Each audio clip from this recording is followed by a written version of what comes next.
Quantos caminhos trilhados, outros deixados para chegar aqui. Quantas histórias vividas, memórias que a vida guardou só para si.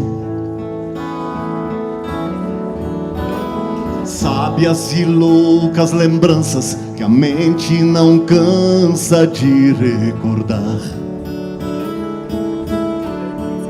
São flores colhidas na estrada, são marcas sagradas, a alma é quem traz. Quantos segredos guardados serão desvelados, amados ou não? Vai depender do que existe ainda nos átrios do seu coração. Só quem tiver esperança e fizer aliança com a alma que tem, vai ter coragem de ver como é grande o seu ser na presença de alguém. Quando será que o amor vai triunfar sobre a dor do coração de quem tem medo de viver? Eu vi o céu se abrir, o sol nascer bem feliz no coração de quem deixou a esperança ressurgir.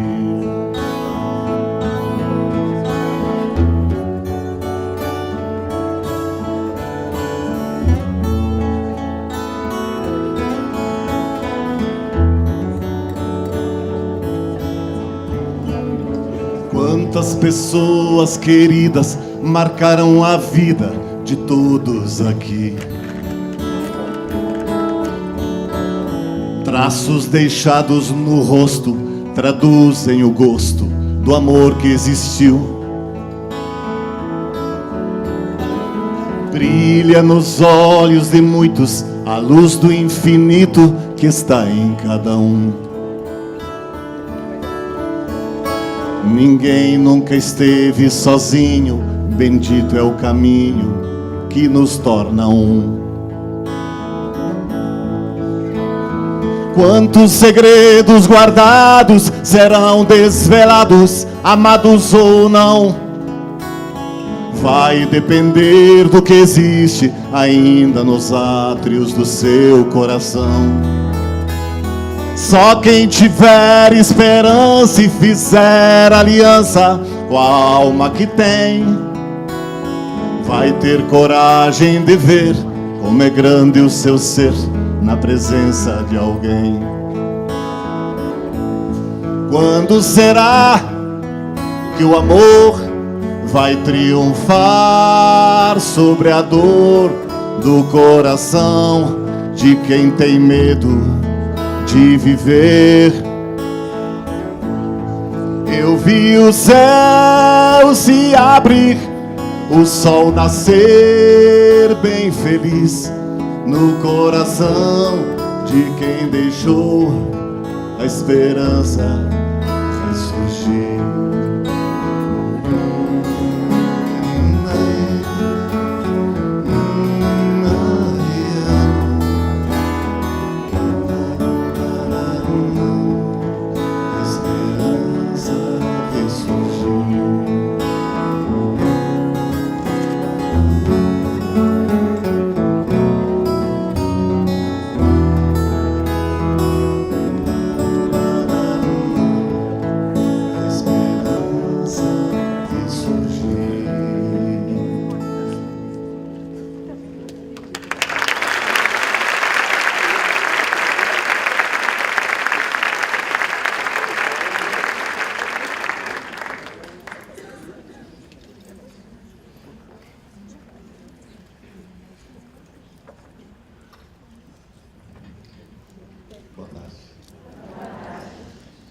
Gratidão por esse instante que se organiza. A vida é tão boa que a cada dia ela nos conduz a algum lugar. para estarmos com algumas pessoas, para viver com elas determinadas coisas, que sem aquele dia e sem aquelas pessoas, sem aquele lugar, talvez amanhã não existiria. E aliás, a vida é muito simples. Se você observa bem, ontem prepara hoje e hoje prepara amanhã. Quer ver como é isso? Se ontem você foi amada, abraçada, beijada, querida, hoje não te doeu a dor da vida. Mas se alguém te odiou, te machucou, hoje mesmo quem do teu lado sentou, quase nada te ajudou. Por causa da dor de ontem. Aliás, ontem, dizer a verdade, não é necessariamente domingo. Ontem pode ser semana passada. Ontem pode ser o ano passado, uma etapa da tua vida vivida. Ontem pode ser antes dessa vida. Ontem é tudo aquilo que veio antes de agora. Se você quer saber quem você é agora, você não pode deixar de olhar para ontem. Mas se você ficar no ontem, você morre agora.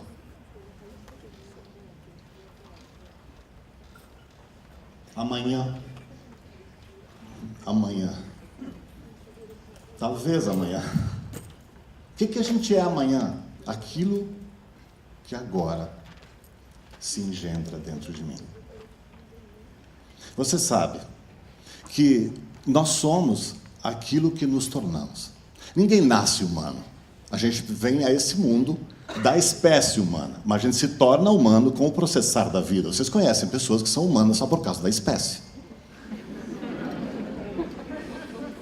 E outros que se tornaram tão humanos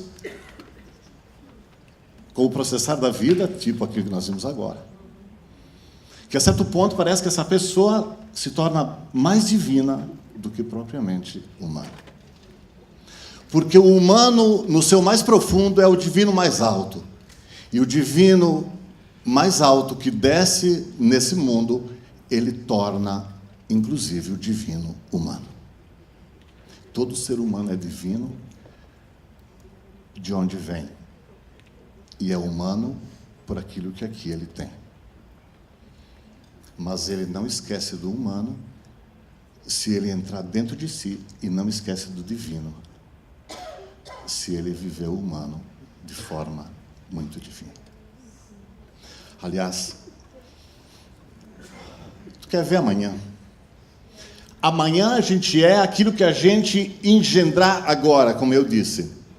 Quer ver como é isso? Se você, por exemplo, nessa tarde, nesse dia que você está aqui, vivenciou alguma coisa que lhe tocou muito, aquilo ficou tão dentro de você, que aquilo foi no fundo da alma. E no que fica no fundo da alma, primeira coisa, te acalma. E segundo, te prolonga. Porque o que a gente põe no cérebro, no dia que a gente morre, nem precisa morrer, basta ter a doença aquela, você sabe. Você esquece tudo da vida. Mas se você deixar cair no fundo da alma uma profunda intuição, aquilo vai além do coração. E aí, quando você for embora, isso vai contigo. Porque quando a gente vai embora, só deixa aquilo que encontrou aqui, pois aquilo que a gente, com o qual vem, sempre tem. Até o fim. Tá tudo bem? Sim. Me dê um pouco de luz lá atrás para eu enxergar as pessoas, que senão eu não consigo me relacionar. Aquela faixa lá atrás. E isto. Agora eu enxergo vocês. Por que é importante enxergar? Porque nesse instante é preciso ver o olhar. Porque no olho a gente é. No corpo a gente pensa que é. Vocês conhecem pessoas que acham que são de verdade, não?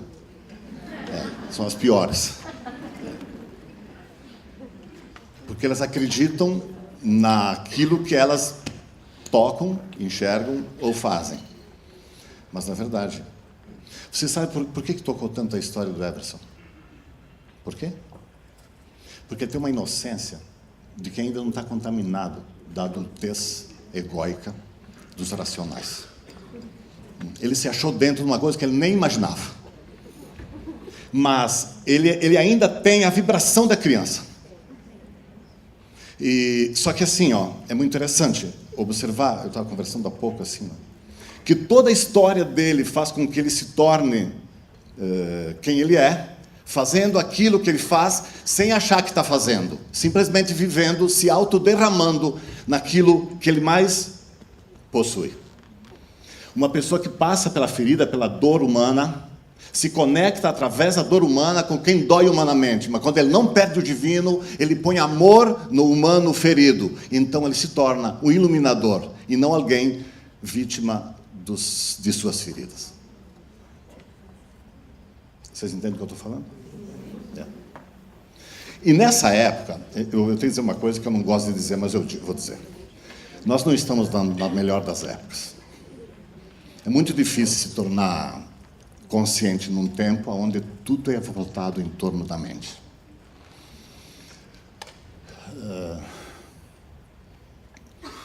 A maioria das pessoas vive em qualquer lugar, menos em si mesmas. A maioria das pessoas habita os outros, os fatos, as situações, e poucos chegam perto do seu coração. Uns ainda ficam perto dos pensamentos. Tá bom, não é tão longe. Mas para ficar aqui dentro é muito difícil. Porque você tem que ficar aqui. E aqui é o lugar onde se processa quem você é. Por isso que as pessoas adoecem. Porque a doença não tem nada a ver com falta de saúde, hein? A doença é viver num lugar onde eu não estou. Habito num lugar que eu penso e desisto do lugar que eu sou. Adoeço para avisar que onde eu estou não existe. Por isso que é bom não tirar muito a dor das pessoas, até que elas voltem. Porque através da dor você pode chegar de volta. Olha só, a gente tem medo nessa época de ter um câncer fisicamente, de ter uma depressão, um estresse, uma bipolaridade. A gente tem medo nessa época de não ser contente, de não dar conta. Só que assim, o câncer não é uma doença. A depressão não é uma doença. A bipolaridade e o estresse não são doenças, são manifestações de uma doença. Que começa bem antes do teu afeto, bem antes do teu corpo. Aquele lugar que a gente chamou isso de lugar espiritual, mas que no fundo é a central de mim, essencial, aonde se elaboram todos os significados. Mas se eu ali não permaneço, eu vivo um monte de coisa e não dou sentido ao vivido. Começo a ficar muito triste, porque se tem uma coisa que a alma te pede, é significação. Porque o corpo se alimenta de comida e de descanso. Os afetos se alimentam da presença dos outros, mas o espírito se alimenta dos significados que eu preciso oferecer daquilo que foi vivido.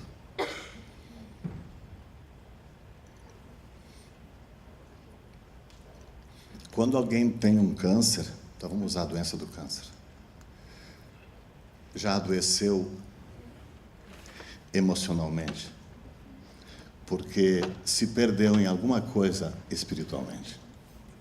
Em outras palavras, bem rápidas, o câncer é uma célula que se desorganizou diante de um afeto que por longo tempo se perturbou, diante de um fato que experimentou e não significou.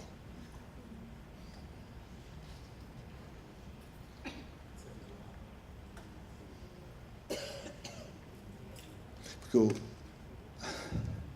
Grodet, um estudioso alemão, dizia que quando um cara tem um câncer, alguém tem que morrer. Ou morro eu, ou morre o câncer. Quando é que morro eu? Quando eu continuo mantendo a vida que eu tinha antes, na rigidez, na dureza, que inclusive me fez adoecer. E quando morre o câncer, quando eu olhar para ele e me perguntar onde é que foi que eu me perdi, por que é que ele chegou aqui, inclusive por que é que ele entrou nesse órgão de mim. E quando eu chegar perto e olhar e perceber, eu vou naturalmente mudar, ele vai me deixar, porque ele não veio para me matar. É alguma coisa do meu corpo que está manifestando aquilo que a alma está sofrendo. Porque nós não temos um corpo. A gente tem uma alma materializada. Se você é contente, põe um corpo contente. Ou se você é triste, você põe um corpo debruçado. Se você tem medo, você põe um corpo hipervigilante. Se você tem raiva, você põe um corpo de ataque. Se você está decepcionado, põe um corpo entregue. Mas se você está feliz e contente, você tem um corpo presente. Vibrante. inclusive saudável. Saúde não é necessariamente a ausência de doença, mas é a capacidade de conferir sentido a tudo, inclusive ao porquê estou doente.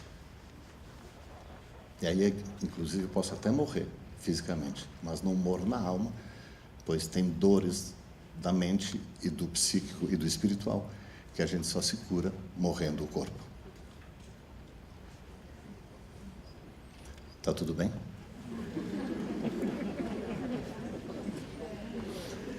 Se o câncer não é uma doença, se a depressão, a tristeza, o medo, a raiva, essas coisas não são doenças, se a bipolaridade não é doença, qual é a doença? Escuta bem, é bem simples a doença. Distração.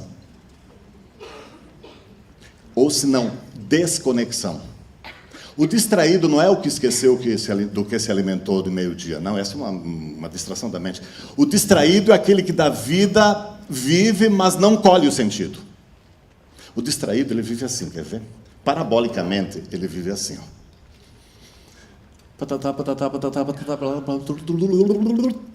Morreu.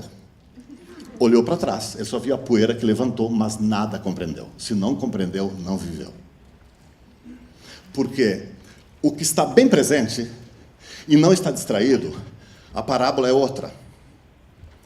O movimento é outro. Pá, pá, tá.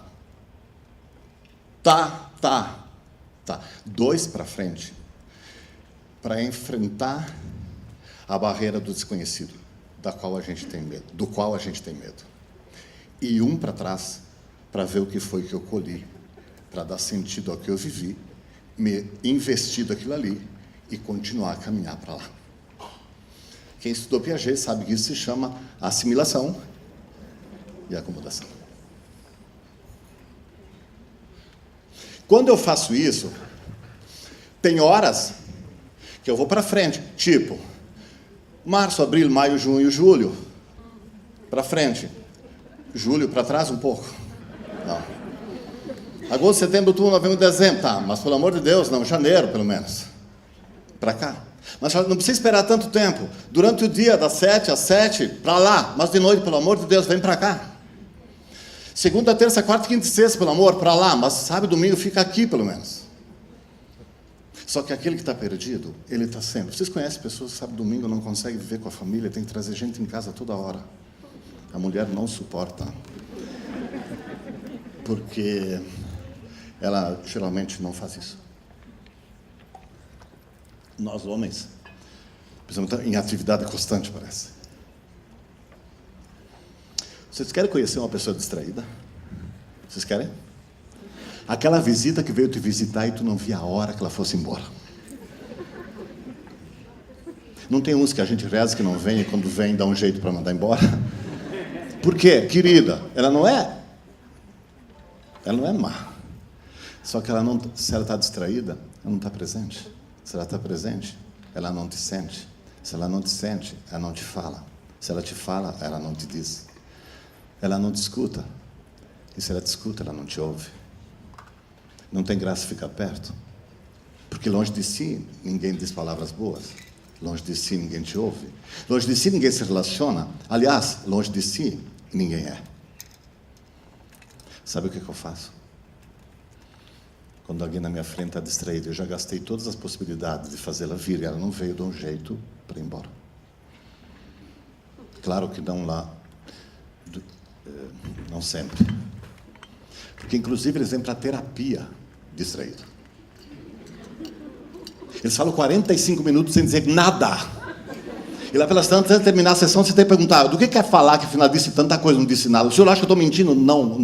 Do que é que você gostaria mesmo de falar? E normalmente a pessoa desabrocha, desaba a chorar. Porque inclusive é a razão pela qual ela adoeceu. Vocês conhecem pessoas que falam muito, muito, muito? Vocês conhecem? Desde manhã cedo? Essa pessoa não fala, ela faz barulho. Porque vai que ela se ouve.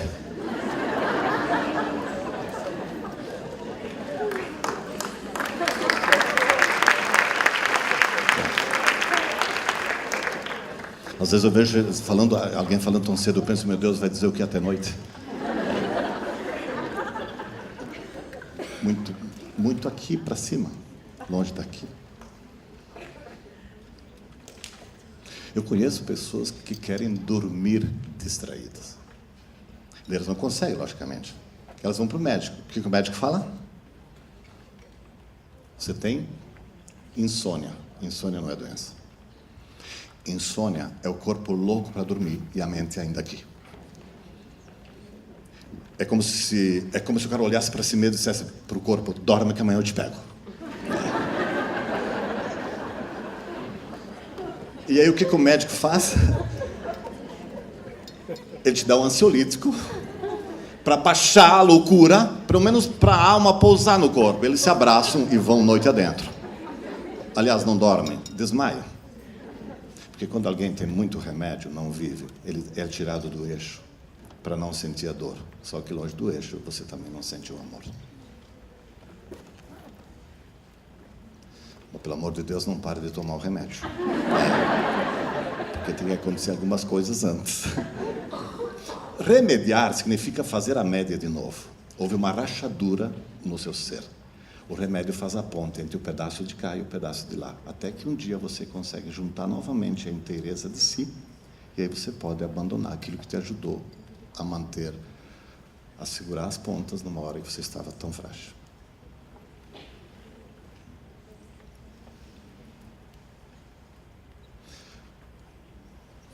Tá, mas não vamos falar muito dos distraídos.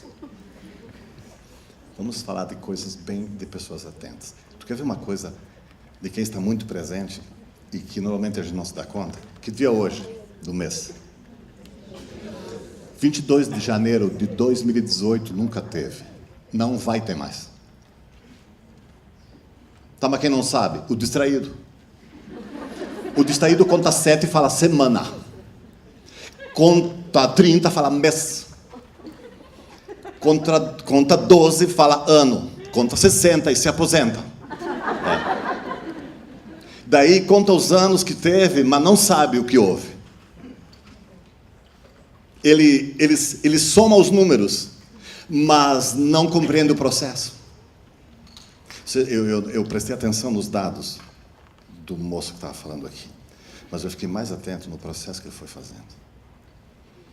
E no começo vocês notaram que os dados eram simples, porque ainda estávamos no racional. Daqui a um pouco a gente foi indo, num lugar onde se compreende tudo. Inclusive, depois, no fim de tudo, os dados foram muito interessantes. Mas porque dentro do amor. O que ele mediu nos dados não era o número de pessoas, mas a largueza e a profundidade com que o amor foi alastrado através da decisão amorosa de se entregar até o último instante. Ele tem um processo amoroso. E aí, claro que em português eles iam entender o projeto, porque a alma tem o trajeto. Ele canalizou o trajeto, ele entrou na alma, no propósito para o qual ele vem. E aí é tudo muito simples, vai indo, das coisas mais simples, vai lá pelas tantas, chegou lá, fica extremamente contente, próprio da criança. Mas por quê? Contente porque a alma está sendo correspondida. Alguém que não está distante da vida. Tivesse tido um ego meio grandinho já, lá pelos 40, tipo, ele não iria lá naquela comunidade. Tivesse um pouco mais de dinheiro em casa, também não iria. Numa hora em que você não tem nada, que você está extremamente no momento crítico, você abandona aquilo que você pensa e entra naquilo que você é. Despido de qualquer ego, você entra naquilo que você é, no eu que é. Fabuloso isso.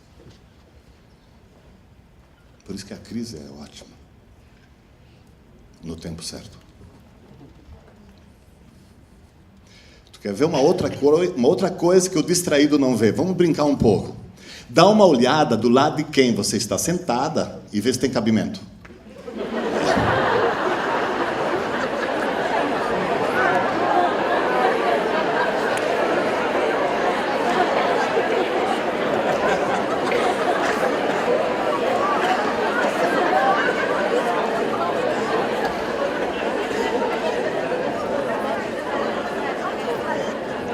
O que vocês estão falando? Alguém quer mudar de lugar? Não, né? Não muda de lugar, sabe por quê? Pessoas perto, para quem está distraído, são simplesmente pessoas. Aliás, o distraído mesmo, ele não vê pessoas, ele vê vultos do lado. Porque pessoas atentas, pessoas presentes sabem. Se você está atento, você sabe que pessoas perto não são pessoas. São anjos que eu tenho para esse instante de mim.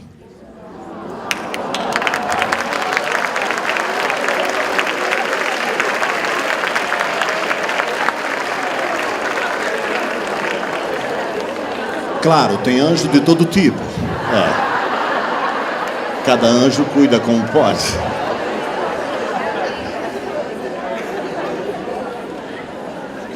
Mas isso é tão verdade que se você, por acaso, tivesse nesse instante uma grande necessidade, quem é que chegaria por primeiro perto de você, a lhe socorrer e lhe ajudar? Quem do seu lado está. Por isso, quando a gente está no ônibus, é um risco. No avião, eu posso dizer até uma amiga minha, uma francesa, Fanny Van Lauer, que trabalha muito o Renascimento. Ela é fabulosa. Ela diz que quando ela sobe no avião, ela sente do lado de alguém, só pela forma de respirar, ela sabe como é que essa pessoa, que noção essa pessoa tem da vida. Interessante isso. Porque nós respiramos segundo aquilo que pensamos da vida. Porque respirar é aquilo que... O respiro é aquilo que de mais espiritual a gente tem no corpo. Tanto que os pulmões, eles não são assim tão humanos. O pulmão é muito divino, porque ele engendra o sopro. O coração engendra o amor, mas o pulmão engendra o sopro. Quando alguém morre de pulmão, desistiu espiritualmente de enfrentar a vida.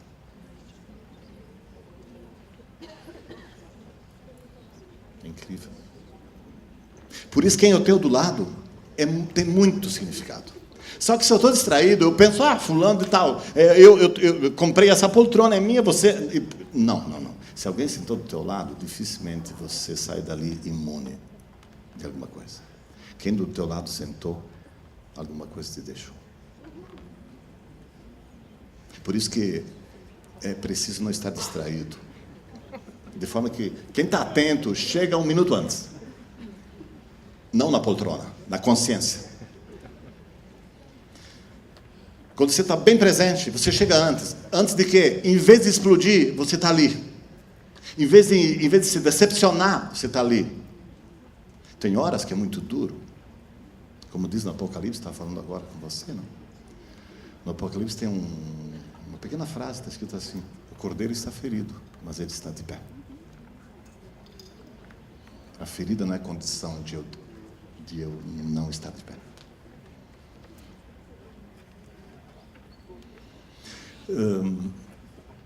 Interessante.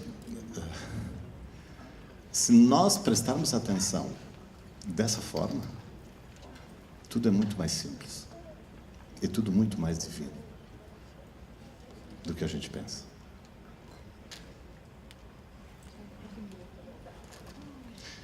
Vocês têm uma árvore na frente da casa? Alguém mora em casa? Levante a mão. Sim. Tem uma árvore na frente da tua casa? Pois então.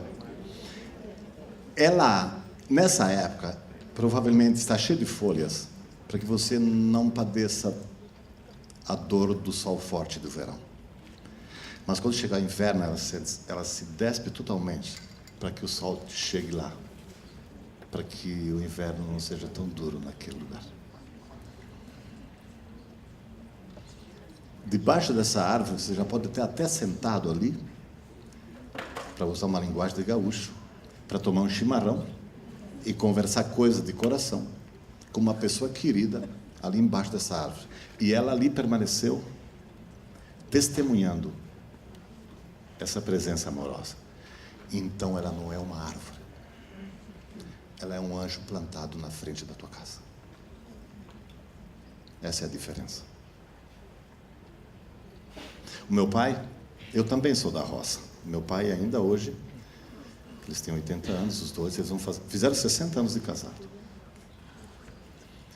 E para eu chegar em casa, no Centro Ológicos de Educação Integral, onde a gente basicamente trabalha mais.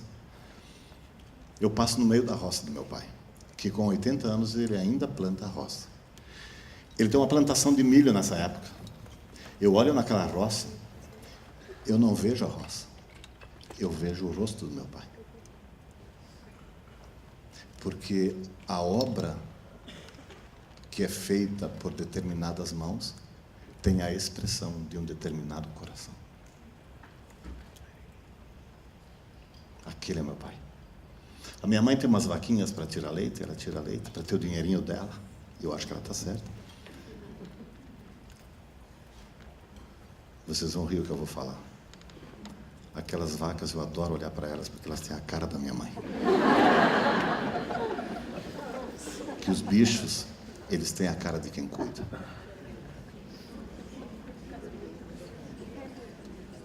Você tem um cachorro? Ele sabe a hora que você chega. Sabe a hora que você sai. Sabe se você está contente ou está triste, não é? Então ele não é um cachorro. Ele é um anjo que te expressa. Aliás, incrível, os animais expressam a energia que tem em casa. Famílias que têm crianças com déficit de atenção e hiperatividade, até o cachorro tem a doença.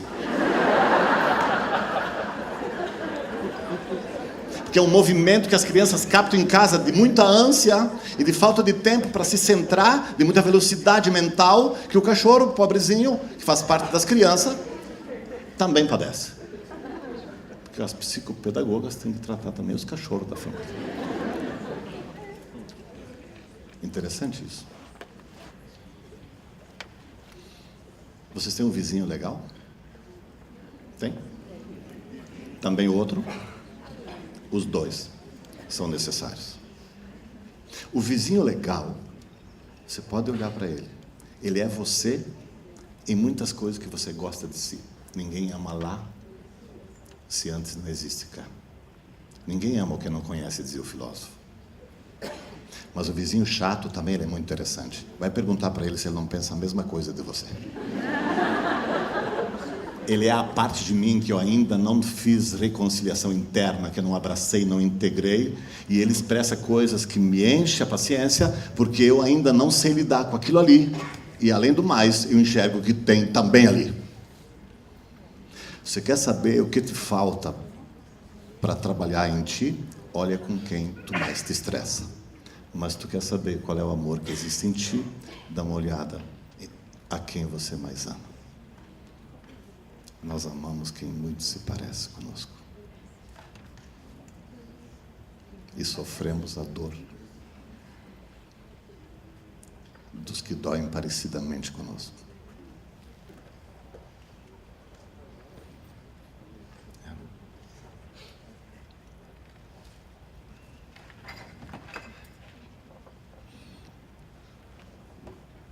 Anos atrás, um rapaz veio falar comigo, no consultório.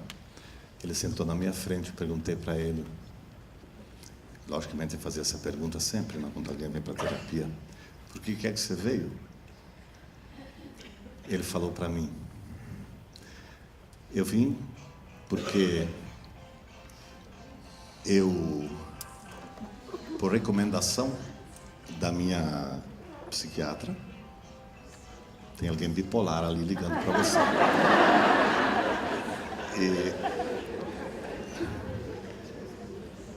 E a minha psiquiatra me disse que eu sou bipolar, mas que eu teria que fazer terapia com alguém e me indicar o senhor. Aí eu olhei para ele e falei assim, você é bipolar? Ele falou para mim, por que o senhor acha que eu não sou? Eu disse, não, é que eu queria dizer que eu também sou bipolar. Ah, o senhor também?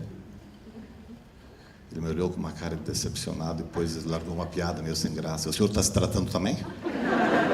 Eu disse, não. Eu sou bipolar, eu disse para ele, que você sabe o que é uma bipolaridade? É tudo aquilo que tem dois polos. Eu sou bipolar porque, por exemplo, de noite eu durmo muito bem e de dia eu fico bem acordado. Vocês conhecem pessoas que dormem mal de noite e dormem durante o dia? Eles são unipolar. Sou bipolar, disse para ele, porque tem horas que eu te visito, tem outras que eu te recebo. Tem horas que eu te falo, tem outras que eu te ouço.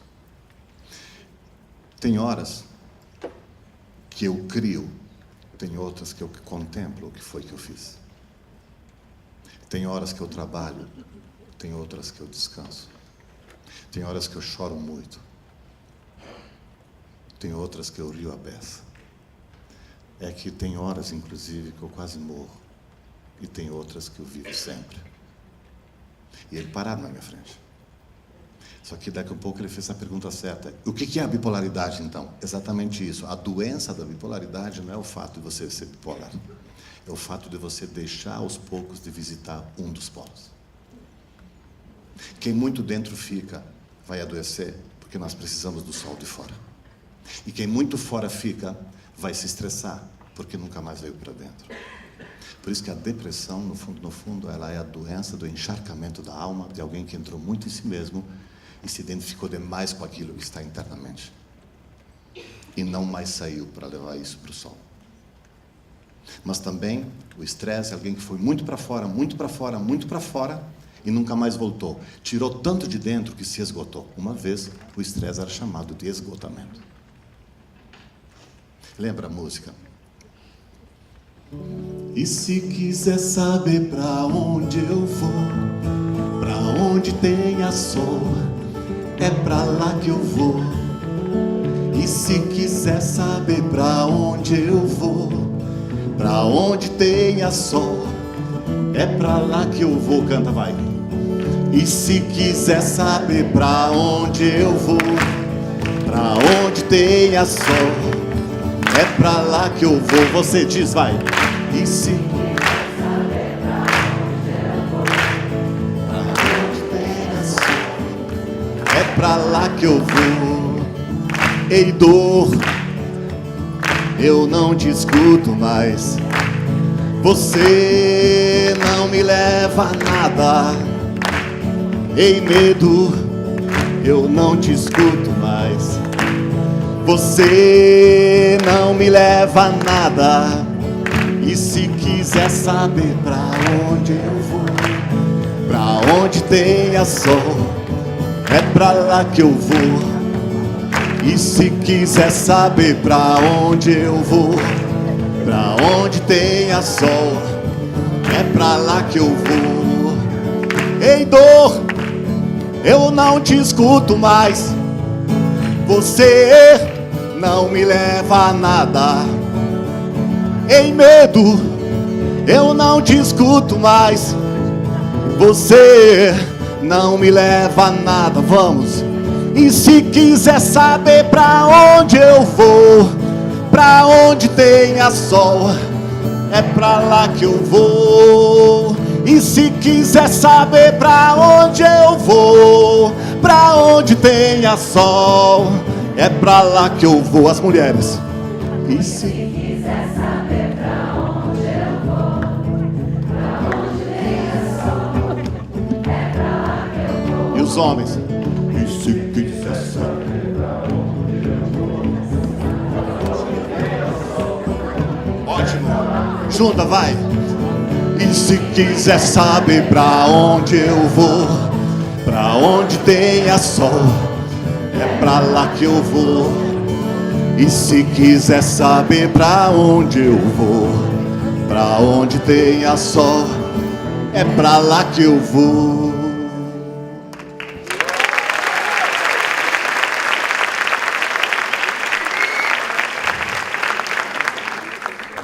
Homens queridos, se a tua esposa não tem mais muita vontade de se arrumar, de casa e sair, se não se alegra muito mais, se não tem muitas palavras, pelo amor de Deus, leve-a ao sol. Claro, não precisa ser de meio-dia.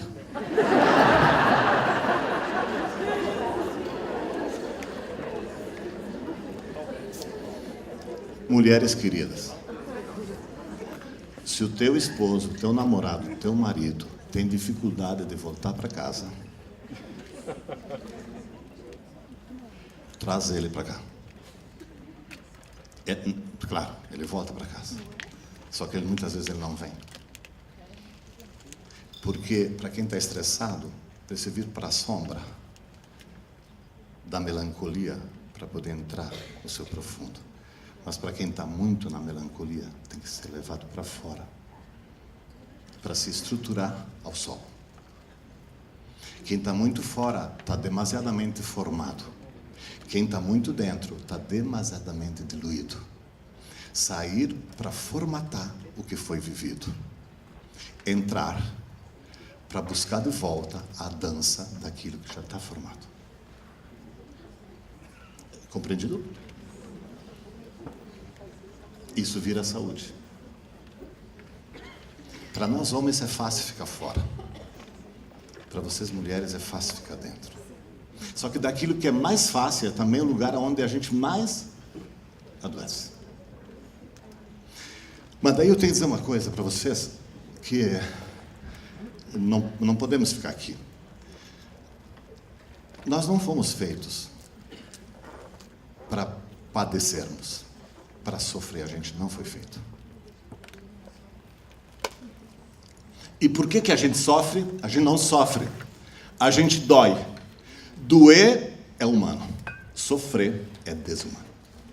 Sofre quem se apega ou à dor e nega o amor, o prazer.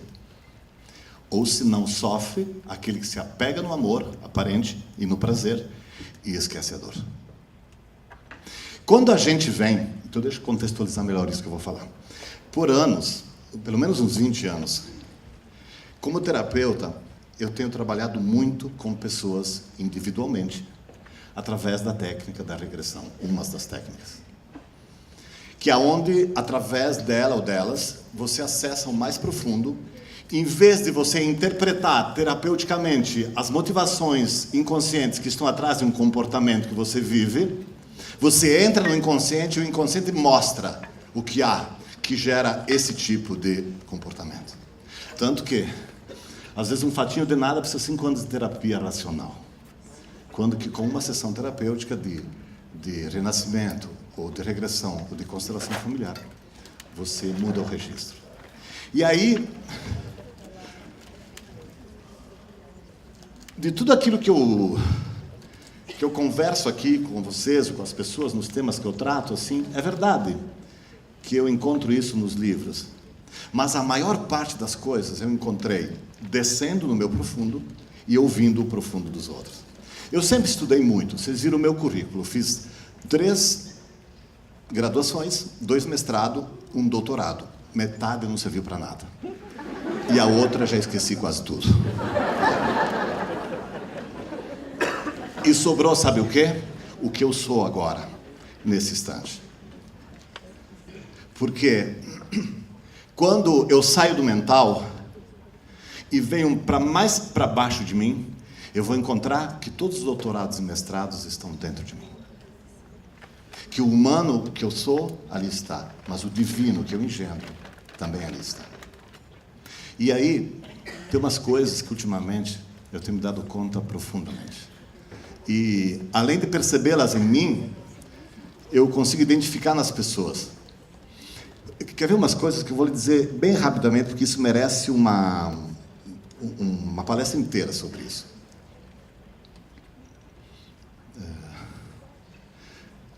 Não sei se isso vai te ajudar, mas eu preciso te dizer. Posso? Você escolheu os seus pais. Ajuda ou piora? Problema teu. Quando você fecundar, você é os seus pais congelados. Como está tua mãe, como está teu pai, naquele instante, uma grande força sobre ti. Torça para que eles estivessem bem naquele dia. Porque isso tem uma grande importância em relação à luminosidade interna. Só que, deixa eu te falar, se foi tu que escolheu, inclusive naquele instante foi tu que escolheu. Uma das grandes estudiosas e uma senhora que trabalhou muito regressão foi Renate Iós de Moraes. Você sabe quem é? Uma gaúcha que ficou anos trabalhando em Minas Gerais, que hoje, inclusive, ainda tem um instituto INEP. Trabalhou com milhares e milhares de pessoas. Ela sempre dizia assim, inclusive ela era uma senhora muito cristã, muito cristã. E trabalhando com as pessoas, eu me lembro que eu trabalhei umas coisas com o pessoal que trabalhou com ela.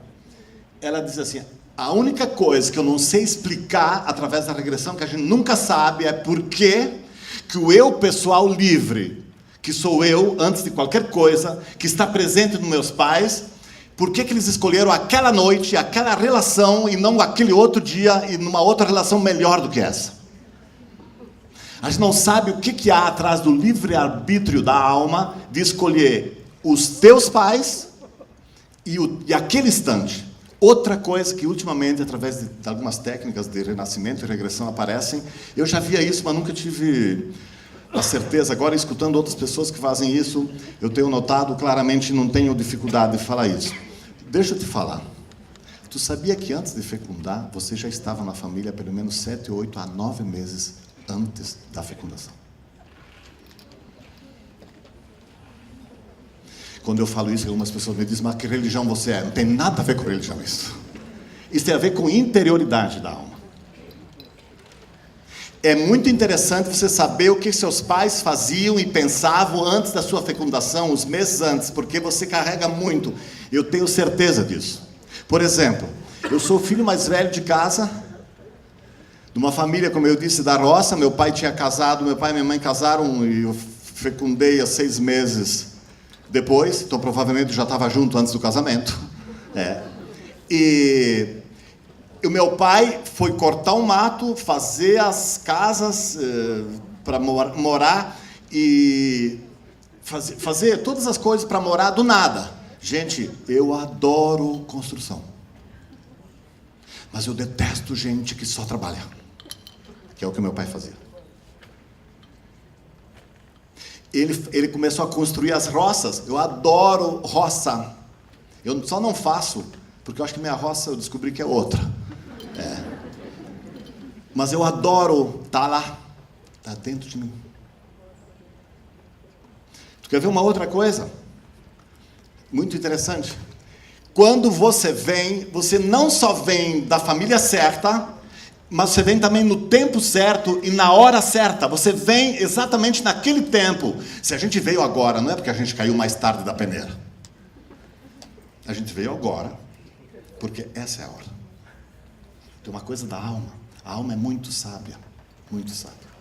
Por isso que às vezes as pessoas vêm para o consultório e me dizem, eu estou acabado, eu não sei mais o que eu faço da minha vida. Sabe o que tem essa pessoa? Somente uma coisa. Ela ainda não compreendeu que através de tudo que ela está passando, a alma dela precisa daquilo ali.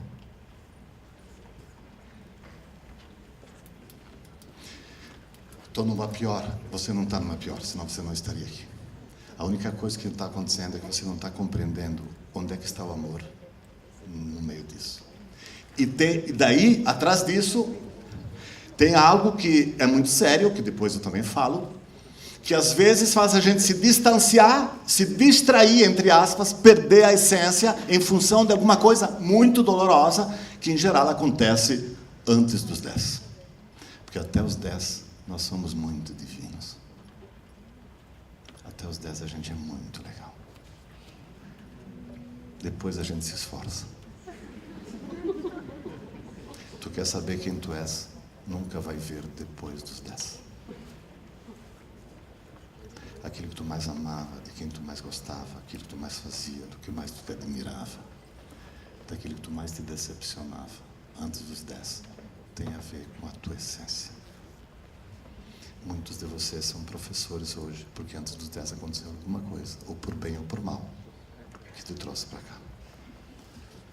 É que ultimamente já não tem quase mais ninguém que dá aula só porque não tem onde cair morto.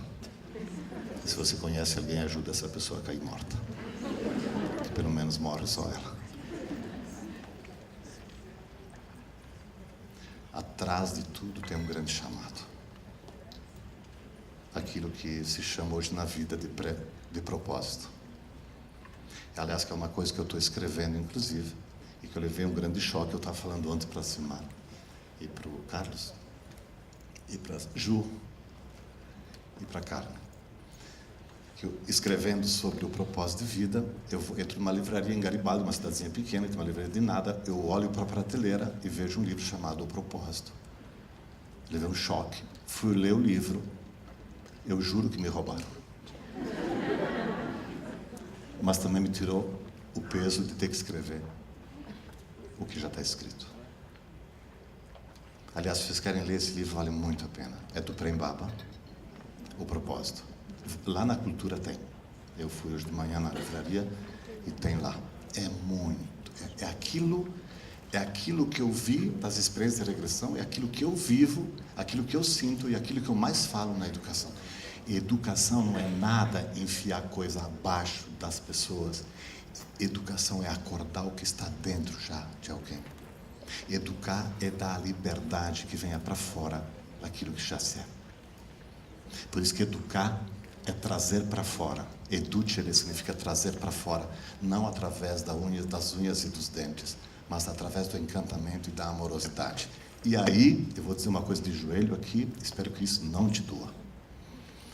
Ninguém leva mais para lá do que aquilo que já desceu cá. Ninguém leva alguém aonde nunca foi. As pessoas não aprendem pelo que você diz, mas pelo que colhem do teu jeito de estar ali. Mas também não precisa te culpar, porque tem tempo para se recuperar. Se tu te cansa muito fazendo aquilo que tu mais gostou na vida de fazer, tem alguma coisa que não funciona. Ou está longe do chamado, ou está se desencantando de alguma coisa da alma. Porque você olha, nesse tempo você tem que estar descansado já. Então não é cansaço físico, você ainda está cansado fisicamente, é complicado. E se está desencantado, pior ainda.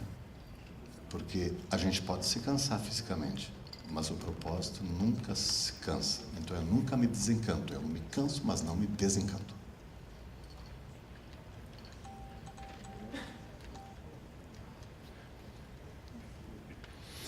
E aí, olha só, queridos educadores, com muita humildade eu preciso dizer isso. Não tenham medo de chegar perto de quem você é. Se tem uma razão pela qual a gente vem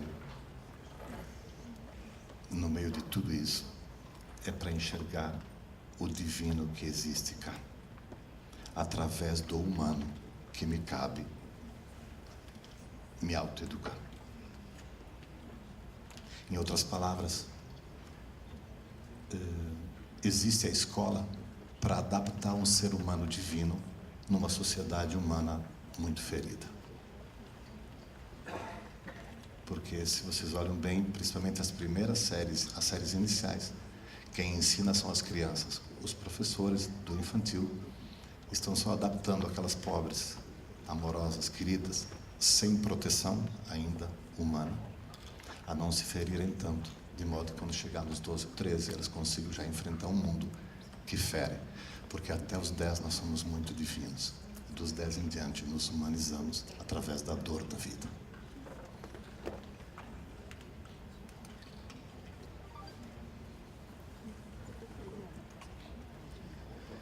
E todo ser humano engendra uma ferida. Deixa eu te perguntar, onde é que foi que tu entristeceu na vida? Ali aconteceu alguma coisa. Onde é que foi? Que é onde a gente precisou usar a negação e particularmente a repressão do ser para poder existir. Se você se considera uma pessoa muito amada, agradece muito quem te amou na estrada. Porque quem muito amado foi, facilmente ama depois. Mas se você conhece alguém aparentemente maldosa, maldoso, antes de achar essa pessoa maldosa, se pergunte, quem foi que machucou tanto essa pessoa?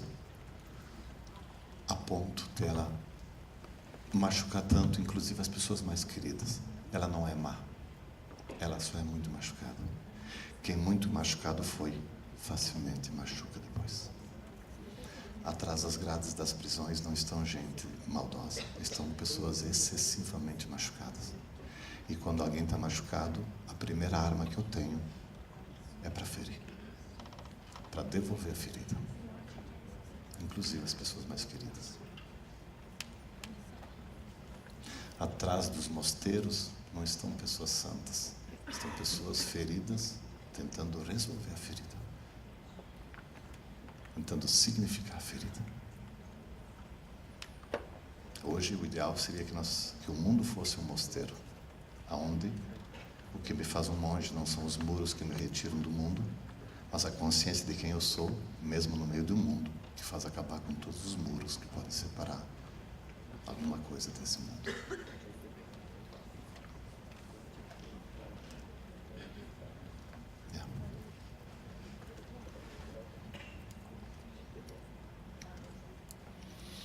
Tem uma música do Milton Nascimento que eu gosto muito, muito.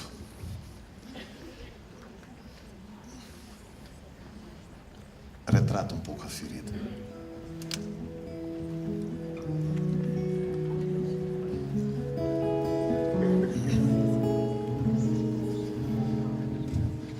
Por tanto amor, por tanta emoção, a vida me fez assim, doce ou atroz, manso ou feroz, eu, caçador de mim. Preso a canções, entregue a paixões que nunca tiveram fim.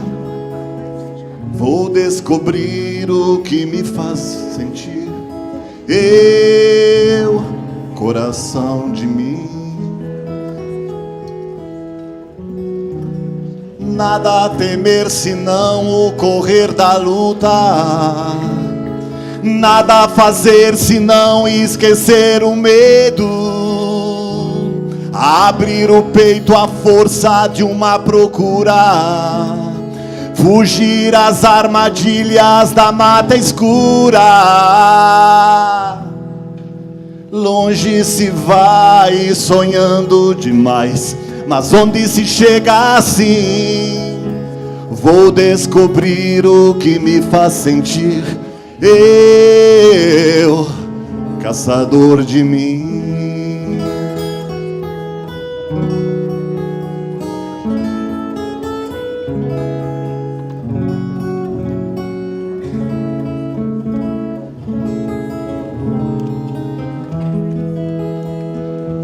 Preso a canções, entregue a paixões que nunca tiveram fim.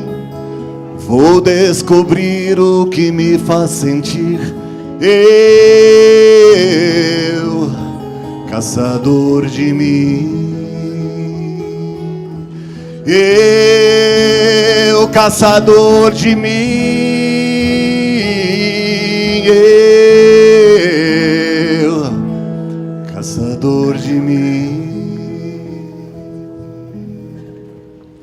Fecha os olhos um instante. Fecha os olhos. Obrigado.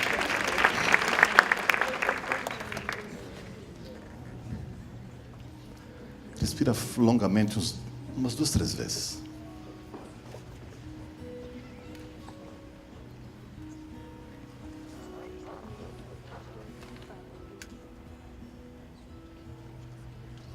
Deixa-te vir na memória agora um momento da tua infância em que você foi muito contente. Um dia muito legal da vida. Qualquer dia assim, não importa, mas um dia muito contente. Pode ser um dia de domingo, de festa, mas também um dia qualquer, um dia de aniversário talvez.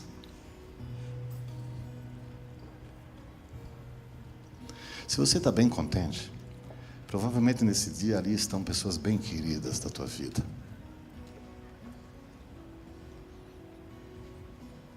Olha bem para as pessoas que ali estão. Das pessoas que são mais queridas ali nesse instante, qual é a mais querida? Vai na frente dela. Observa como ela te olha. Deixa ela te olhar de novo, como se fosse agora novamente. Aliás, você é criança. Sobe nos braços dela. Vai no colo dela. Sente a pele, o cheiro, os cabelos, os braços te puxando para perto. Eu sei que isso te emociona, mas não dá bola. Vive isso, vive. Ama de novo. Te deixa amar de novo.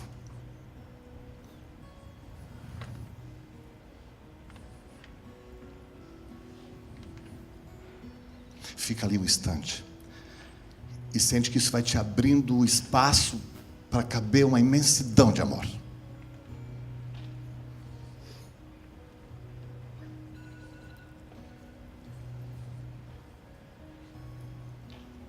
Ama e te deixa amar.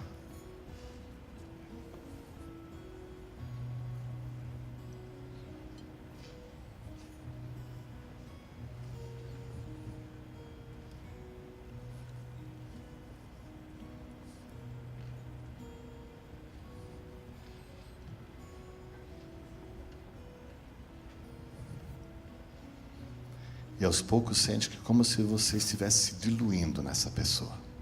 Ou ela se diluindo em você mesma, em você mesmo. Uma inteireza única.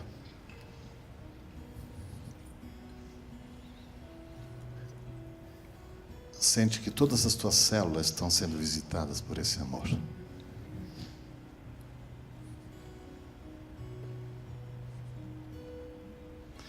E agora,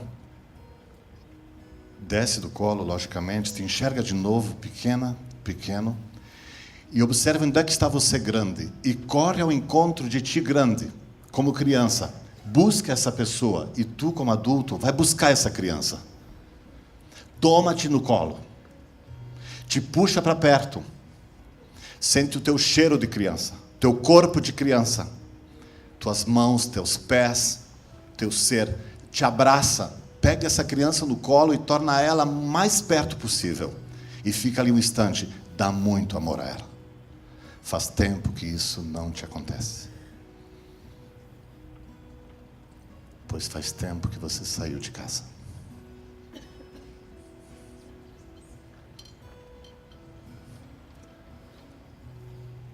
Dá sinais para essa criança que você consegue cuidar dela de agora em diante. Porque naquela época você não sabia o que fazer.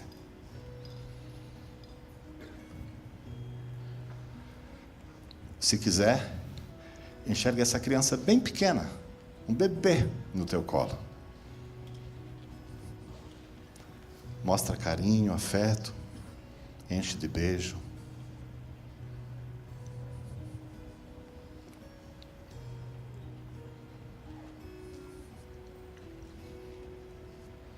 E aos poucos percebe que essa criança entra para dentro de ti.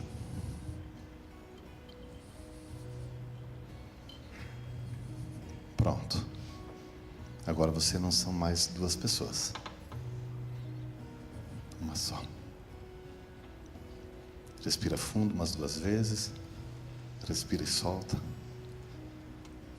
Vai abrindo os olhos.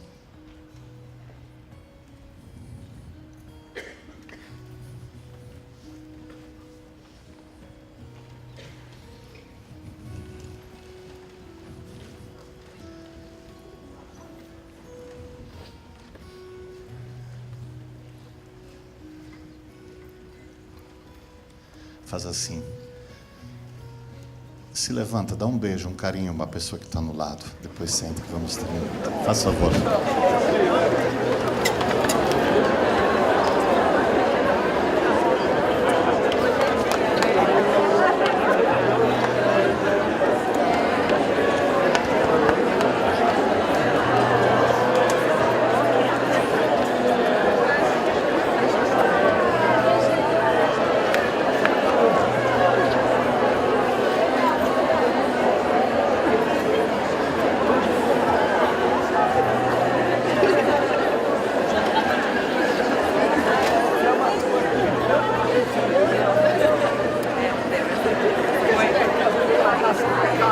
Tá bom. Pode ir sentando de novo. Vai sentando novamente. Começamos bem, meu querido. Nossa, é um som, né, meu? É mesmo? Era só uma pessoa. Mas não tem problema. Quando eu faço esse exercício, a maioria não me obedece.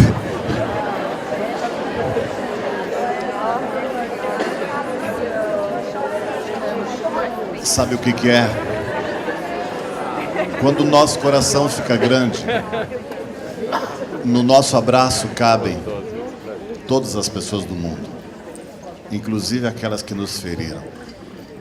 Porque no momento de muita amorosidade, tipo um exemplo simples, um exercício simples como esse, você sai da ferida e você vem de um lugar melhor de si, de um lugar bem amoroso.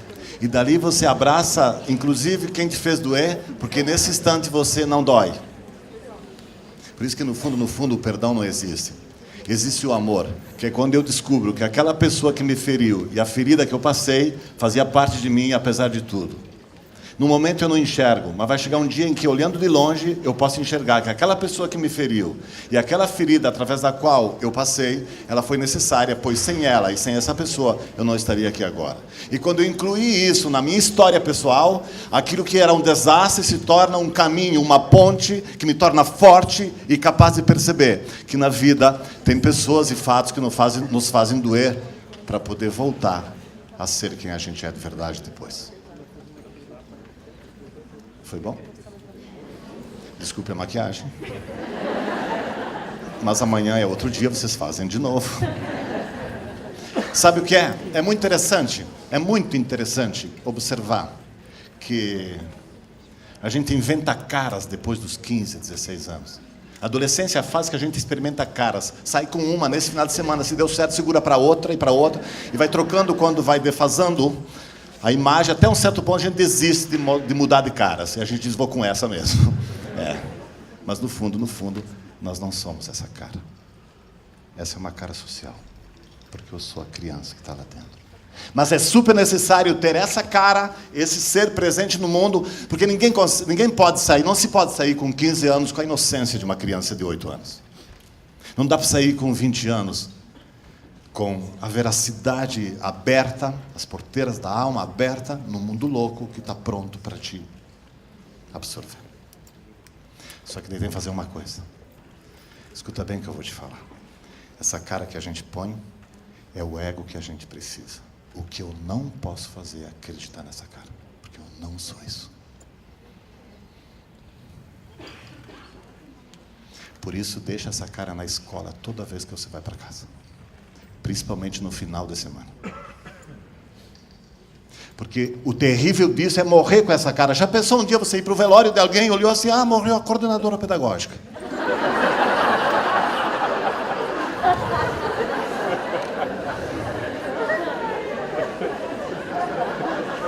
Na última hora você não quer morrer como nada de profissional. Você quer ser inteiro, presente. Eu que me vejo na última hora. Pois se tem uma coisa que a gente precisa na última hora, é ser visto quem a gente é de verdade. Porque a gente vai embora com aquilo que a gente é.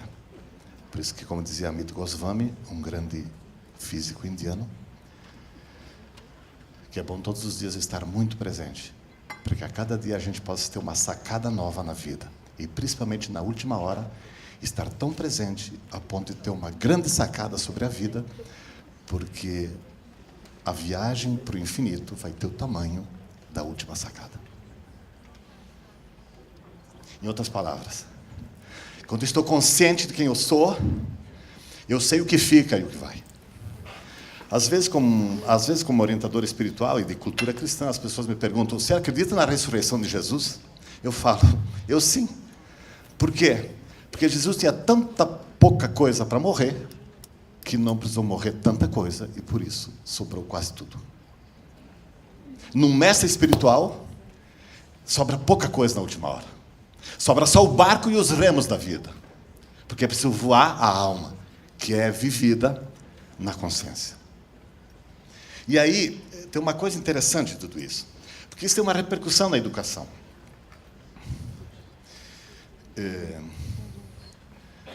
Simara, eu vou dizer uma coisa. Cadê Simara? Nos colégios e nas secretarias de educação em que eu vou muito, eu falo sempre isso. Se preocupem, sim, com os alunos, claro, mas não pode ser a primeira preocupação. Os primeiros são os professores. A primeira preocupação de cuidado tem que ter com os educadores.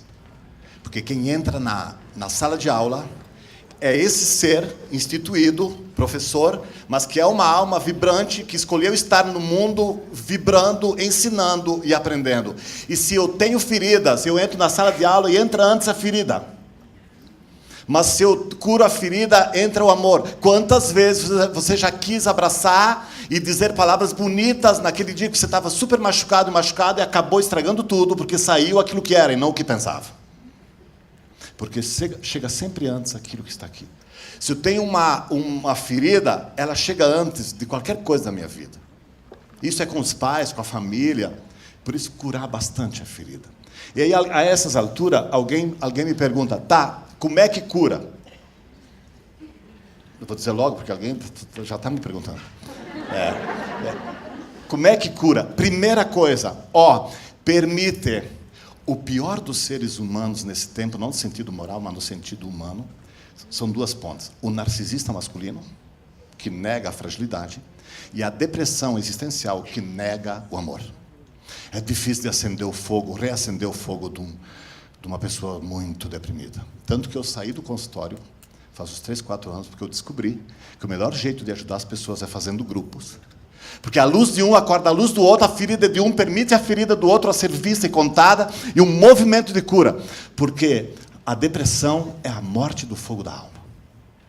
E o narcisismo é, ilusoriamente, o amor instituído longe da fragilidade, e por isso se torna ilusório. Porque ele não passa pela ferida.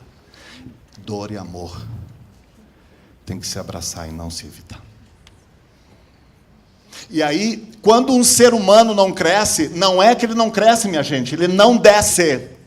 Porque se você descer no seu mais profundo, você vai enxergar a luminosidade da alma que você vem a esse mundo, e na humildade você vai enxergar a sua ferida do mundo. Na humildade, você vai criar humanidade. Humildade e humanidade vêm de humus. É de baixo para cima que a gente cresce. E aqui no topo, eu vou ser divino humano. Por isso que quando a gente encontra uma pessoa muito querida e amada, é tão bom ficar perto dela, porque não te dói nada. Porque essa pessoa não mora, ela não está sentada na ferida. O trono dela não é mais a ferida. O trono dela é o amor. Vocês lembram quando a gente tem dor de dente? Você já teve? Naquele dia parecia que a gente só tinha aquele dente na boca. Quando eu não me dou conta da ferida, parece que só aquilo tem na minha vida. Mas quando eu me distancio e eu enxergo amorosamente aquilo, eu vou enxergar que aquilo, mais do que um empecilho, para eu exercer o propósito da alma, é uma ponte que eu posso usar para ultrapassar algum lugar que sem aquilo ali, para lá eu não chegaria. É difícil isso, porque a gente faz o possível para se distanciar da dor. Só que daí entra um narcisismo forte, que vira sofrimento. Faço que não dói, mas dói muito. Vocês conhecem pessoas assim? Então, permite a dor. Onde é que ela está? O trabalho que nós mais fazemos, eu e minha esposa, no Centro Logos de Educação, aqui eu estou conversando sobre essas coisas, mas lá no Centro Logos de Educação, que é uma espécie de spa, pousada, é justamente isso. Eu converso muito com as pessoas sobre isso, e as pessoas vêm lá em grupo para trabalhar de perto a minha dor. E quando é que as pessoas começam a se curar? Quando elas começam a perceber que a ferida é parte de mim, e não uma desgraça que me ocorreu, por pior que ela seja. E quando eu enxergo isso, eu começo a mudar completamente o meu jeito de me ver. Olha, através da ferida você ensina. Mas se você não dá lugar para a ferida, ela te trai na hora de educar amorosamente. Uma outra forma de se autocuidar nesse tempo, com relação à ferida, não só juntar amor e dor, não só enxergar isso, mas também, sabe o quê? Perceber essa história de ti desde lá atrás. Por isso que hoje tem uma técnica terapêutica que para mim milagrosa nessa época, chamada constelação familiar. Quem criou foi Bert Hellinger, um alemão que ainda vive.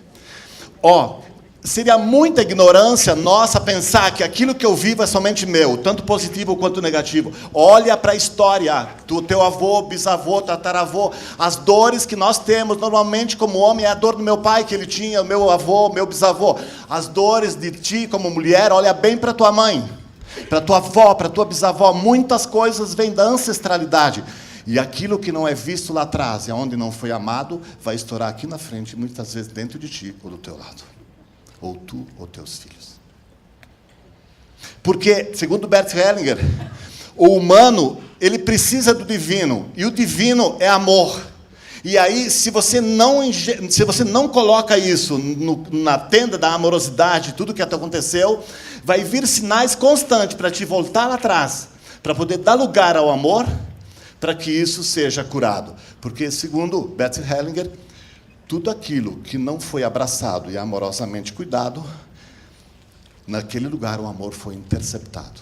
E aí é preciso desamarrar aquele nó que não flui a amorosidade. E por incrível que pareça, quando eu me curo, meu pai se cura. Eu moro perto do meu pai. Eu enxergo meu pai mudando. E quando meu pai me estressa com umas coisas duras, de italiano, duro, eu tenho certeza que é ele até certo ponto. Sou eu que ainda não larguei aquilo. Porque entre ele e eu não tem muita diferença, somente alguns anos de idade. Ele é melhor do que eu porque nasceu antes. Ou pior, porque não teve chance de viver antes. Certas coisas que eu já passei por isso. Mas isso é parte de mim. Então, observar... E aí, professores queridos, muita reverência com teus pais. Muita permissão de serem quem eles são. Não espera nada do que eles não podem te dar, porque senão já teriam te dado. Tira da cabeça isso. Não espera que eles sejam o que tu espera, porque senão tu nem vai vê-los. Tu está olhando para eles e esperando que eles se tornem aquilo que não existe. Ama como eles são. Mas a minha mãe tem cada papo, empresta o teu. Não queria tanto um colo do meu pai, dá tu. Essa é a coisa. Porque assim, se eu considero meus pais fracassados, isso é terrível, hein? Eu ponho meu pai lá embaixo. E aí, sabe o que acontece? Eu me torno o pai do meu pai. Consequência, meu filho fica órfão de mim. Teu pai, não importa quem ele foi, vocês homens aqui, nós homens, põe teu pai lá. Tu aqui, para teu filho estar ali. Eu aprendo a ser pai sendo filho na frente do meu pai, independentemente de quem ele foi. A maioria das coisas que eu falo e que eu faço, meu pai não entende nada. Esse dia minha mãe me disse assim, o que significa isso, tu que entende dessas coisas? Tinha caído o relógio da parede, espatifou o relógio. Eu disse, mãe, nem o relógio está dando conta da sua ânsia. Que ela é a 1000 por hora. Brincando um pouco, mas... No entanto, mesmo que meu pai não entenda o que eu faço e aquilo que eu digo, ele nunca me pediu que eu fosse aquilo que eu não queria ser. Essa é a maior herança que um pai pode dar para um filho. Permitir que ele seja quem ele é. A única briga que merece ser feita é quando alguém dos teus pais não te permite ser quem tu és. É a única coisa. O resto é secundário. E meu pai teve sempre esse respeito comigo. Ele se relaciona mais facilmente com meu irmão, que é bem parecido com ele. E provavelmente ele olha para mim, às vezes, tu acredita que eu faço umas celebrações lá em casa, de vez em quando ele dorme na minha frente? Que é o melhor jeito de dizer, não estou entendendo nada. Mas ao mesmo tempo, é ele, pronto, acabou. É melhor que durma ele do que eu. Então, abraça muito teus pais. Por isso que é interessante, eu falo muito nos colégios para os pais sobre isso. Muda muito. Se os pais puderem enxergar a razão pela qual vem o filho deles, nossa, isso muda muito. Eu tenho meu filho que tem 3 anos, querido, amado. Tem 3 anos, ele adora Oswaldo Montenegro. No banho, ele disse, papai, eu quero escutar a lógica da criação de Oswaldo Montenegro. Ele tem 3 anos. Toca um violão assim, ele só não faz posições, ainda que ele tem uns dedinhos pequenos, mas um ritmo danado. Ele adora o Rogério, ele diz que ele quer ser músico que nem o Rogério, não que nem o pai dele. Mas eu olho muito para ele. E eu falei para minha esposa, nós não podemos fazer um único erro na vida. É deixar de enxergar para que razão pela qual ele veio. Permitir que ele possa se tornar quem ele é. Por isso que antigamente nas tribos indígenas, se olhava para a criança e se percebia qual é que era, no meio da tribo, possivelmente o melhor educador para aquela criança. Quem ficaria perto daquela criança particularmente? Porque cada criança, no fundo, ela precisa ser olhada do lugar dela e não do meu lugar. E quando eu faço isso, muda muito. Muda muito. E quando o teu filho, até os 7, 8 anos por aí, ele se estressar muito e parece que não tem razões, observa onde é que está a razão. Provavelmente não é ele. Tem uma coisa de ti, uma coisa de lá de casa, uma coisa naquele lugar onde tu estás. Mas a beleza de poder olhar para um filho é que, quando... Vou usar de novo o exemplo do Moisés, meu filho. Quando eu olho para ele, ele é meio parecido comigo, ele é só mais claro, dizem que ele é eu na que boa. Aí, olhando para ele, eu me vejo nele no tempo, ele é muito amoroso, mas eu penso, eu também era assim na época. O que eu mais queria é que meu pai me visse. Meu pai não teve tempo de me olhar, mas eu, como grande, adulto e pai dele, eu posso olhar para ele muito, e assim eu me curo 2 vezes. Enquanto eu olho para ele, eu sou eu numa idade em que eu não me via. Mas enquanto eu estou na frente dele, eu sou o pai que eu tanto queria. E aí, nesse instante, há uma troca. É muito interessante isso. Por isso que um filho educa muito. Eu falo para todo mundo que nessa época, faz uns 3 anos que eu não procuro mais Deus em algum lugar, porque Deus está lá em casa. Se tem alguém que é sincero lá em casa, é o meu filho. Quando o teu filho olha para a tua cara e fala, feia, leva a sério. Porque não é aqui. Ele está captando que você vibra muito numa racionalidade a ponto de não ter lugar para um coração. E normalmente é depois do trabalho. Quem é do infantil? Tem gente aqui? Meu Deus. Olhe muito para as crianças. E leva a sério tudo o que ela te falar. Aliás, nem tanto a sério, porque você vai enlouquecer. Mas presta muito atenção, porque isso vem. Só que, olha só que interessante. Olhando para as crianças na educação, se revela a minha criança. E eu posso ser o educador que ela mais espera na minha frente. Mas se eu curar a ferida, eu vou ser aquele educador de amor. Porque se por acaso eu não curar minha ferida, eu repito a ferida dos meus pais, que já está instalada nos meus alunos. Eu sei que falar isso é muito duro. É muito duro? É duro. Só que quanto mais você se cura, tanto mais você recupera os pais e recupera de volta a luz dos seus alunos. Interessante isso. Por isso que, conversando com os pais, no encontro com os pais, eu falo muito sobre isso. Meu pai querido, mamãe querida, não te cobra de nada, não te culpa de nada, porque cada filho vem de um jeito, e para ensinar sempre alguma coisa. Interessante isso, interessante isso. Aprenda dos filhos. E, ao mesmo tempo, deixe-se tomar por eles. Ao mesmo tempo, dando limites.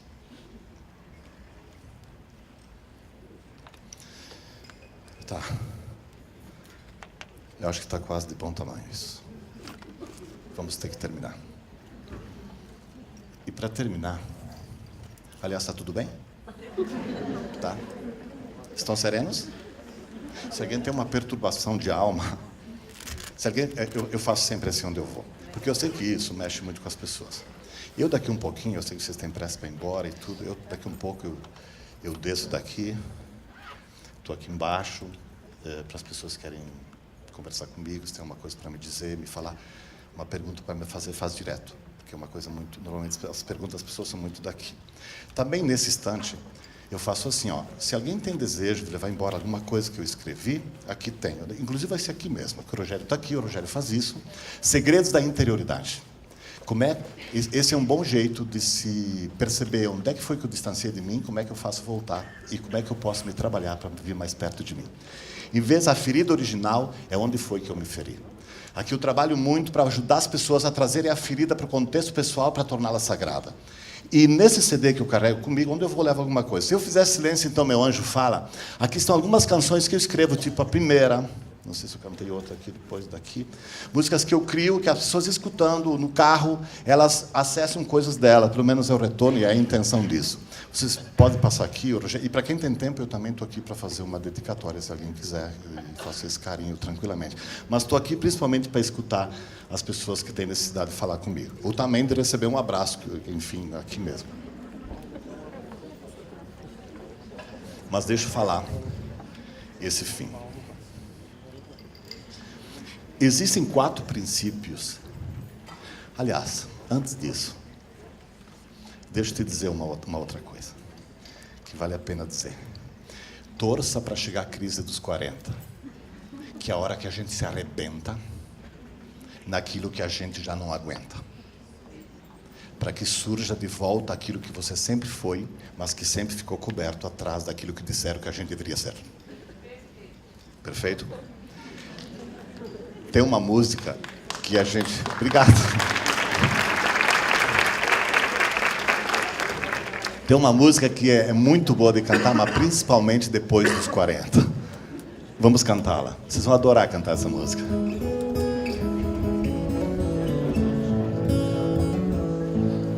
Ando devagar, porque eu já tive pressa e levo esse sorriso, porque já chorei demais.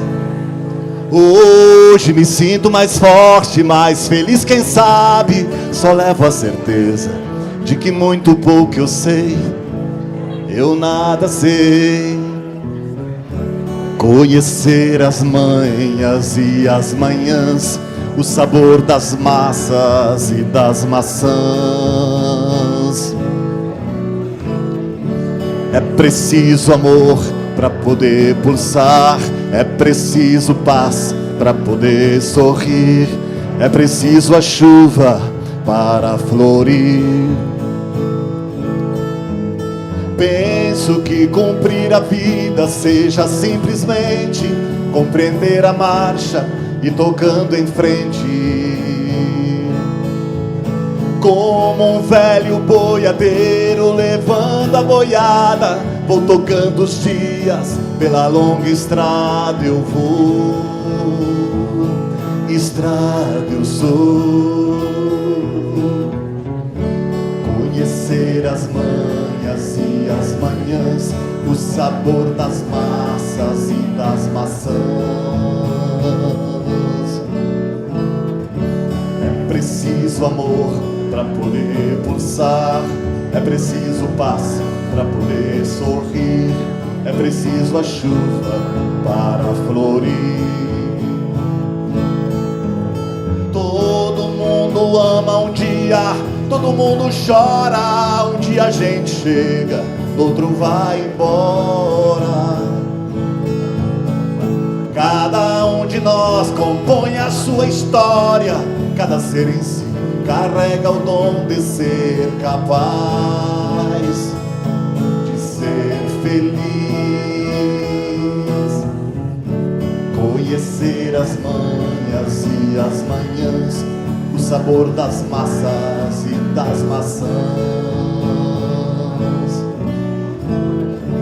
É preciso amor para poder pulsar, é preciso paz para poder sorrir, é preciso a chuva para florir.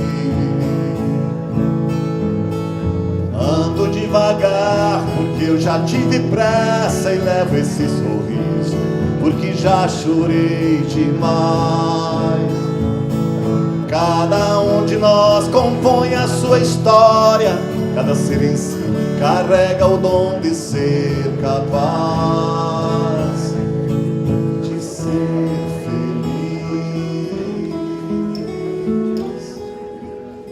Gente, por favor, Rogério Basso.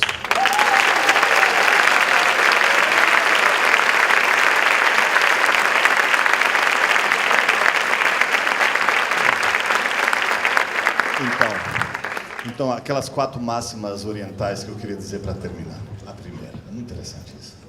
Eu adoro isso. Primeira máxima.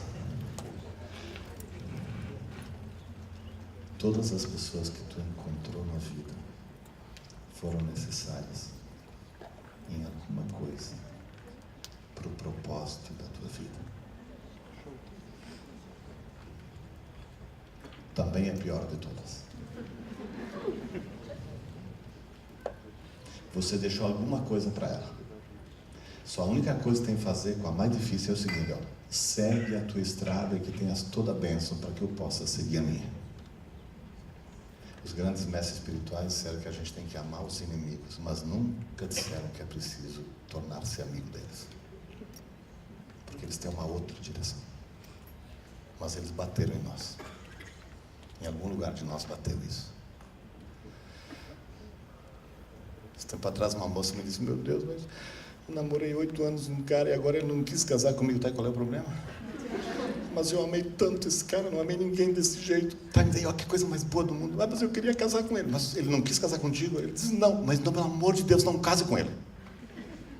Tá, mas eu amo a ele. Já pensou nesse cara não passar pela sua vida? Você não saberia o que é amar uma pessoa. Essa é a questão. Nós temos necessidades. Pessoas entram e saem. Segunda máxima. Tudo o que te aconteceu, se te aconteceu, aconteceu.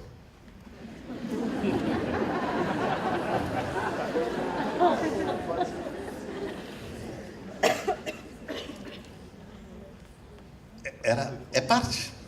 Tudo. Terceiro, complementa isso.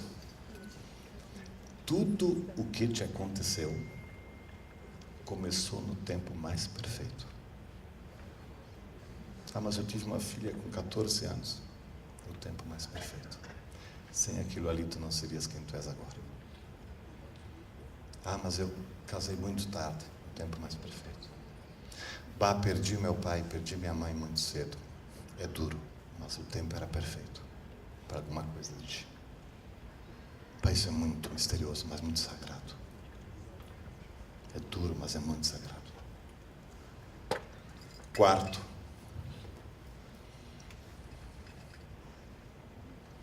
Quando alguma coisa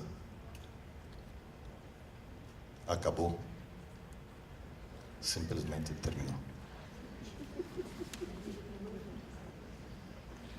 Simplesmente terminou.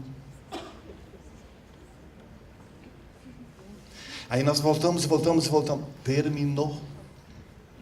Se terminou, terminou. Criar essa noção. Fechou um ciclo, abre um outro. Se não se fecha ciclos, se começa outros com pouca energia, pois ainda estamos amarrados aos ciclos anteriores. Fechar o ciclo. Você não sabe quanto tempo você fica nessa rede de educação. Mas se você ficar atento, você vai chegar no tempo certo. E tem horas que você tem que ir embora. Aliás, quando você está bem centrado, ninguém vai embora. Voa para um outro lugar. E normalmente as pessoas que sofrem muito para mudar de lugar foram aquelas que ainda não entenderam por que é que chegaram e nem por que estão indo embora.